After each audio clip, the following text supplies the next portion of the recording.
week 2 in the books. It's now on to week 3, and time to see where we're at with some of these transfer portal recruits and see if we've moved up the list or became high priorities to some of these guys. So taking a look at it, we're still second for some. We're first for a couple, but we'll get a broader scope when we go take a look here at our recruiting board and see what the status is. So let's see. We're top 3 for Swain. Youssef, we're still number 1 there. We're locked into a recruiting battle with, is that Ball State or Louisville? I think that might be Louisville. For Econom, I don't even think I've endured a recruiting battle yet as far as what I was about to say, college football 26 is concerned. I don't even know how to approach this. Like, what I do I leave it the same? Do I make some adjust? Oh, okay. Well, obviously we want to allocate some more hours because we only got 10 hours allocated towards him as far as DM and the players. So we're going to contact friends and family and schedule a visit to see if we can improve that. Let's see, where else are we at right now? So Swain, we're 3rd on his list. Let's go ahead and schedule a visit there. See if we can improve that. Conference prestige, no. Proximity to home is what we're going to shoot for with him. And then we're going to DM the player and search social media. So we got about 10 hours left. Actually, I could remove that. I could remove search social media and do contact friends and family. And then we can advance and go to week 4. Let's see where we're at with LeCompte. So right now, all these other guys, we're pretty much still in the same spot. So Saga, we're currently 2nd with him. We're gaining some ground, not a ton. Same thing with Kennedy. We're picking up the pace, but is it the pace that we need to be on is the question, especially as far as Kennedy is concerned, because we don't even have a badge for that recruiting tier. We're 2nd with Malachi James as well, 2nd with Mathis as well. That one's not looking good because Toledo has gold tier. Let's see. Mathis might be the one we want to go ahead and go more all in on because at least we have the same tier badge recruiting wise as the challenger, should I say. So Blue, we got, or Bowie. Why do I keep calling him Blue? It's Bowie. Brantley. See, so far so good on a lot of these other guys. So we've made some good choices on the selections that we chose as far as transfer portal because not really many have us 2nd. Pretty much all of them have us 1st. There's a couple that have us 2nd, one that has us 3rd. We might have to make another push, but then again, we still have 1 week left. So we might be able to make moves for them the following week. But do we want to wait that long is the question. Let's see. Hester. We'll remove that for Hester, CJ Hester. So the guys that we feel like we don't really have a chance, we'll remove ours from them and place them on guys we still have a chance with. And Hester is one of those guys because, again, the person in first place or the top interested team, they have a gold tier badge. We have a silver, and they're out ahead of us a good bit. So it doesn't even make any sense to really try and push because at this point, they're going to run away with that. So let's see. We don't have enough. We can't soft sell here. We could take away Center House. We could try to hard sell, but we don't really have much to offer as far as what he's interested in. We have proximity to home, which is an A. He hasn't really made a decision on if that's something of importance to him. Maybe if we can align that with conference prestige and championship contender, maybe that'll be a good pitch. There we go. Oh, wait, no, that's not it.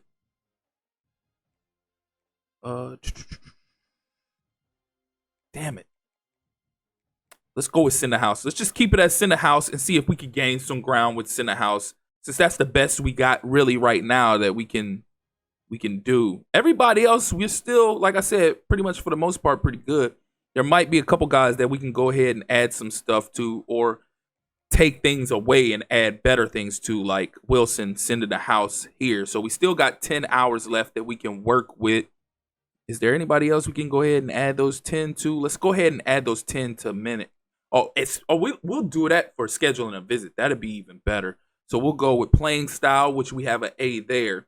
And that should be good for this week. Then we can advance to week 4. And that will be the week that we will truly go all in on, because it's the final week of recruiting before we go ahead and jump into things like building a new recruiting board for next season, scheduling conference realignment, training, off-season training, et cetera, things of those nature. So far, so good. Let's go ahead and see. So we're first. We've improved the status on some of these guys.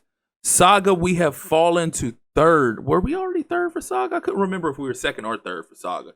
So Mathis, CJ Hester, they both committed to Toledo. Well, that's garbage. Both the running backs committed to, well, one of them, Malachi James, he committed to Virginia. But 2 of our running back prospects committed to Toledo.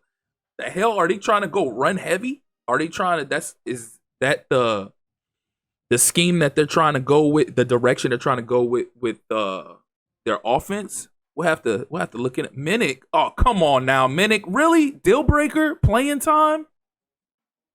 Really? Wow. So that's what we're doing here? Come on, bro. So now everything's locked. We can't even do anything with Minnick. That's trash. That's trash. You were perfectly fine the first 3 weeks. Now after the 3rd week, all of a sudden playing time is a deal breaker. I don't even know what to do at this point. What we can do with that. We're completely locked out on him. Brown Stevens, we're good there. Bowie, we're good.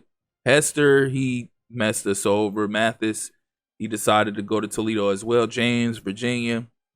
But so far, so good on a lot of these other guys. Of course, we got all our guys that we have gotten to commit. So Upshaw, we're good there. We probably could take from him. Oh, he only has 5 hours to take from. So, but we want as many hours as possible to give to these other guys. We're going to have to take a chance on some of these guys that haven't recruited. We're going to have to take all their hours away from them. And hopefully what we have for them now is good enough. Oh, man, come on now.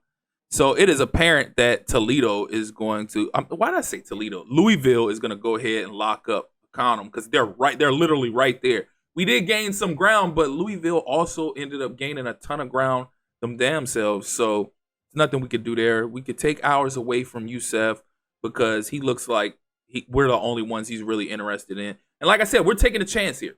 We're taking a chance because we could take these hours away and not invest any hours. And this 1 week could give another team a good enough chance to jump back into the competition and steal these recruits from us. But we'll see. It's a chance I'm willing to take, because we got these transfer portal guys that we're trying to convince to go ahead and go all in for us. Now, it's not to say we won't give them any hours at all, but we're gonna see what we got left over after we're done going all in on the transfer portal. So we're going to go ahead and revisit the portal again, since we lost out on those running backs. Let's see if there's any other running backs that we can go ahead and offer.